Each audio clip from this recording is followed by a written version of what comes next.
Hey guys, welcome back to yet another video. As you may know from watching my previous videos, you may know that I'm currently training for my first Ironman 70.3 triathlon, and you may be wondering, how do I evaluate my fitness evolution? I like to think of training as a three-step process by preparation, execution, and analyzing. As such, I'd like to give you a step-by-step view of how I do my evaluation of fitness during my current recovery week. Please note that while I'm a beginner triathlon and I like to do my own research, take everything that I say with a pinch of salt because I'm a relatively beginner triathlete. So take everything with a critical mind, please. If you'd like to have an overall view of my training until now, please check my YouTube video. As you know, triathlon is a three-modality event, and as such we have to do three different fitness tests. Every testing session has a similar structure with warm-up, intervals to get your legs going, and fitness testing itself.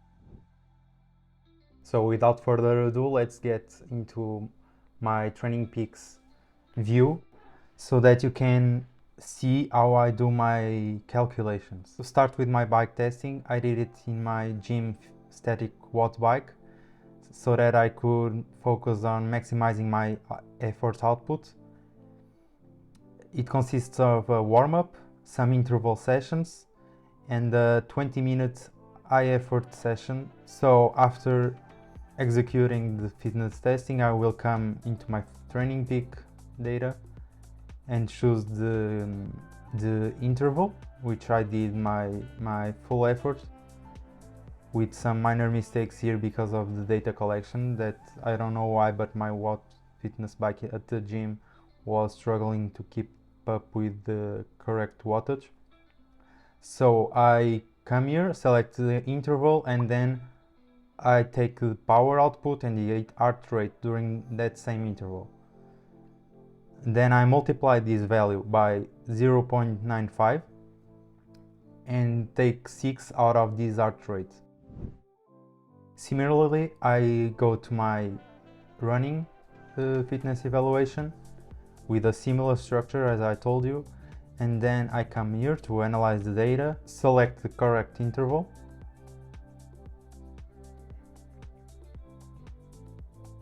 and take the pace and heart rate from that same interval. So I did a 4 minutes and 43 minutes per kilometer and an heart rate of 178. So I take these values and save it for later. Last but not least, I do the same for my swimming test. The critical swim speed test is a bit different as we record the 400-meter time and 200-meter time, and as such I will select these two intervals to take the time. For the 400 meter I have this duration, and for the 200 meters I have this same duration that I will use in this CSS calculator. I will leave the link in the description. So I take these values and input them into the calculator and calculate my critical speed swim speed, which is 1 minute and 50 seconds, sorry.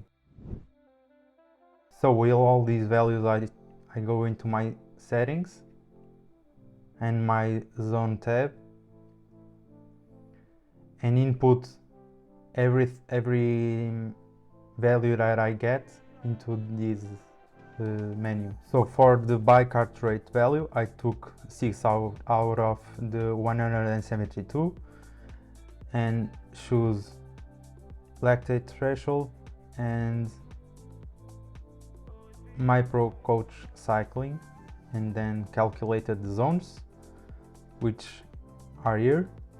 I did the same with the run heart rate, which I already input, and the lactate threshold, and my pro coach running did the same, and did the same with power, which I multiplied by 0.95, threshold power, my pro coach cycling, calculate, and did the same, And lastly, I did the same for the paces, threshold speed. And so this is how I take my fitness evolution during my training journey. I hope you found the video helpful. If you like to check my latest videos, that it will appear in one of the corners of your screen. Please let me know about your fitness journey in the comment section below. And also, if you have any doubts, please leave them in the comment section. See you next time.